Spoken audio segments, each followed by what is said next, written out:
Good evening সবাইকে। তো আজকে একটা নতুন রান্না তোমাদের সাথে শেয়ার করব। সেটা হচ্ছে আমার মেয়ে যেহেতু নিরামিষ খায়, তো পেঁয়াজ রসুনটা খায়, তো তার জন্য ওকে আজকে সোয়াবিন মাংসের মতন করে রান্না করব। তো চলো তোমাদের সাথে শেয়ার করি। প্রথমেই বলে রাখছি, সোয়াবিনটাকে খুব ভালোভাবে সিদ্ধ করে নিয়ে জল ঝরিয়ে গরম থাকতে থাকতে একটু হাত দিয়ে ভালো করে স্ম্যাশ করেছি, মানে যাতে একটু গুঁড়ো গুঁড়ো মতন হয়। এবং এই সোয়াবিনটাকে এবার আমি মাখিয়ে নেব।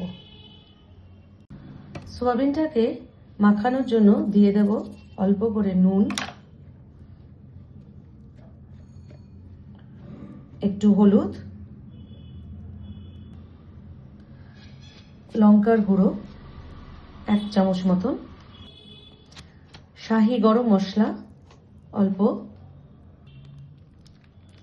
টক দই 1 চামচ মতন, জিরের গুঁড়ো অল্প করে 1/2 চামচ,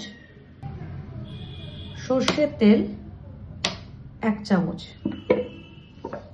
এইবার সোয়াবিনটাকে খুব ভালোভাবে হাত দিয়ে ভালোভাবে মাখিয়ে ম্যারিনেট করে 8 ঘন্টা মতন রেখে দেবো। এবার কড়াইতে তেল গরম করে পেঁয়াজের বেরেস্তা করে নেবো।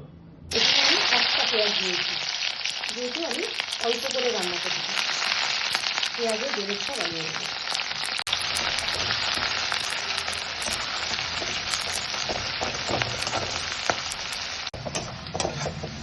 এখানে আমার পেঁয়াজের বেরেস্তা রেডি হয়ে গেছে। এবার তাড়াতাড়ি করে এটাকে নামিয়ে নেবো। গ্যাসটা একদম লো ফ্লেমে দিয়ে দিচ্ছি।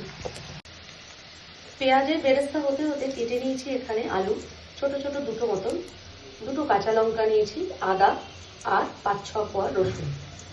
এবার কড়াইতে দিয়ে দেবো দুটো মতন শুকনো লঙ্কা, একটু গোটা জিরে আর অল্প একটু মেথি।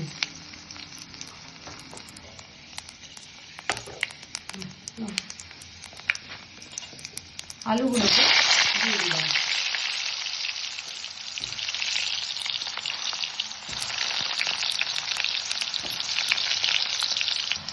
দিয়ে দিচ্ছি হলুদ,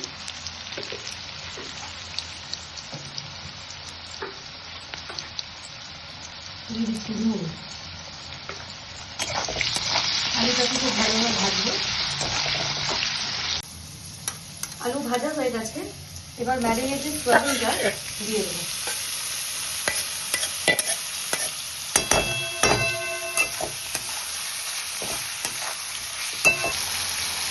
সোয়াবিনটা ভাজতে ভাজতে যেটা পেঁয়াজের বেরেস্তা করেছিলাম সেটার হাফ সোয়াবিন ভাজার সাথে দিয়ে দেবো, আর হাফটা বেটে নেবো আমি রসুন, আদা, কাঁচা লঙ্কা আর একটা টমেটোর সাথে। এখানে আদা, রসুন আর কাঁচা লঙ্কা আছে, এর সাথে দিয়ে দেবো একটা টমেটো, এই হাফ বেরেস্তা পেঁয়াজের। সোয়াবিনটা অনেকটা মানে কষানো হয়ে গেছে আলুর সাথে, অনেকক্ষণ ধরে লো ফ্লেমে কষিয়েছি। এবার দিয়ে দেবো বাটা মশলাটা।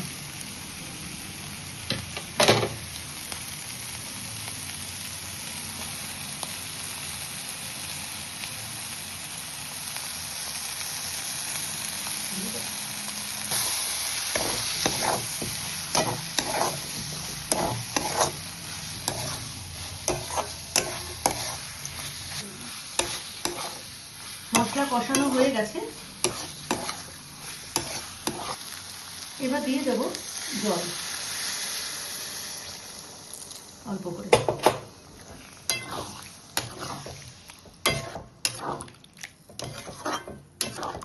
চাপা দিয়ে দেবো।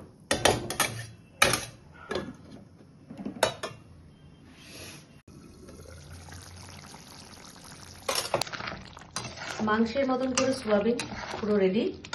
এবার এর মধ্যে দেব একটু গরম মশলা,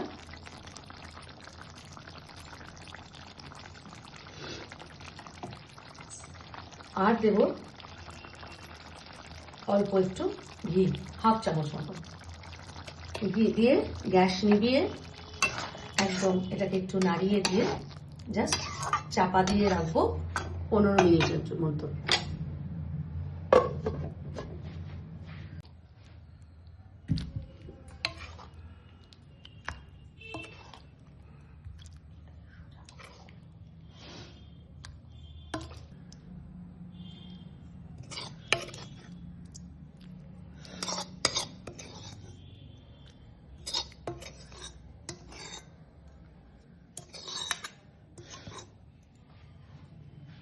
আমার সোয়াবিনের রেসিপিটা রেডি হয়ে গেছে। তো আশা করছি তোমরা বাড়িতে এটা খাবে এবং খেয়ে আমাকে কমেন্ট সেকশনে জানাবে। আর অবশ্যই আমার চ্যানেলটাকে একটু লাইক, শেয়ার, কমেন্ট আর সাবস্ক্রাইব করে দিও। Good night.